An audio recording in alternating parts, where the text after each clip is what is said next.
स्वागत है आप सभी का आज क्लास 10th के चैप्टर फर्स्ट वर्ल्ड वॉर में। मैं अमित और आज हम डिस्कस करेंगे फर्स्ट वर्ल्ड वॉर। तो फर्स्ट वर्ल्ड वॉर से संबंधित टॉपिक्स पे बात करने से पहले हमको ये समझना होगा कि इसकी नींव कहाँ से रखी गई, इसका बेस जो है वो कहाँ से सेटअप जो है वो किया गया। तो वो समझने के लिए हमको क्लास 9th के एक चैप्टर पे जाना होगा जिसका नाम है इंडस्ट्रियल रेवोल्यूशन।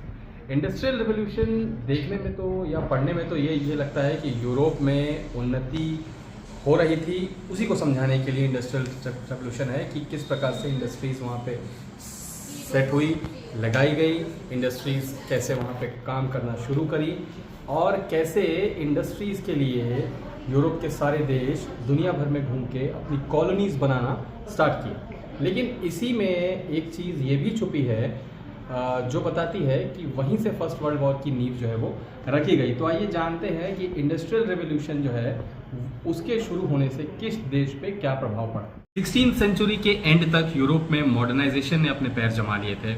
मॉडर्नाइजेशन के आने के बाद यूरोप में तलाश चल रही थी किसी ऐसे काम की जो ट्रेडिशनल ना हो, जिससे लोग ज़्यादा उन्नति कर पाएँ, देश ज़्यादा उन्नति कर पाए। जैसा कि आप सब जानते हैं कि मॉडर्नाइजेशन के आने के बाद से डेमोक्रेसी ने अपने पैर जमाना शुरू किए। राजाओं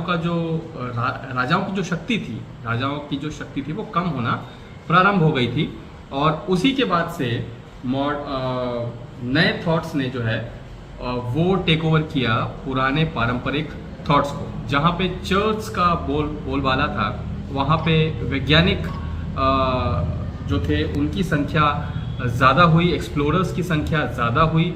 साथ ही एक्सप्लोरर्स जो हैं समंदर के रास्ते दुनिया के अलग अलग देशों तक पहुंचने के रास्ते तलाश रहे थे, जिसके पीछे सबसे बड़ा कारण ये था कि जो शासक वर्ग था यूरोप में, वो चाहता था कि अलग अलग देशों की पहचान की जाए जहाँ से रॉ मटेरियल प्रोक्योर करने का रास्ता जो है वो खुल सके। रॉ मटेरियल क्यों चाहिए था? रॉ मटेरियल चाहिए था उन्हीं इंडस्ट्रीज़ के लिए, रॉ मटेरियल चाहिए था उन्हीं इंडस्ट्रीज़ के लिए जो यूरोप में सेट हो रही थी।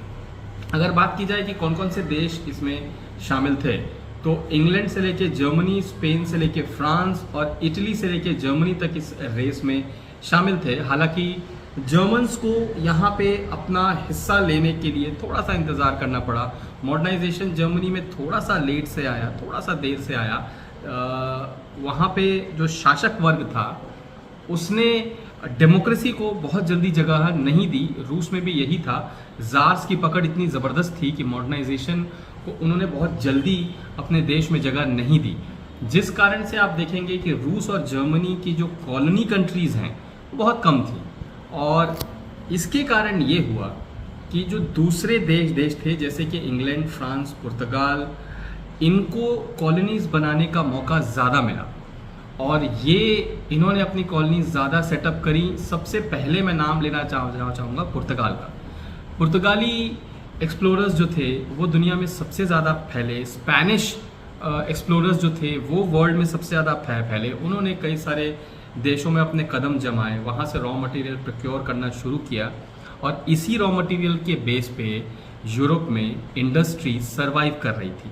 यूरोप में इनके पास मैन पावर भी था, यूरोप में इनके पास कैपिटल भी था। कैपिटल से मेरा मतलब यहाँ पे कैश से है, पैसे से है, जो कि इंडस्ट्री को शुरू करने में रिक्वायर्ड होता है, लगता है। जो चीज़ नहीं थी उनके पास वो था enough amount of raw material, जो इनको सस्ते से सस्ते दाम पे चाहिए था या हो सके तो बिना दाम दिए चाहिए था, जिस कारण से ये एक्सप्लोरर्स को दुनिया भर में भेजते थे।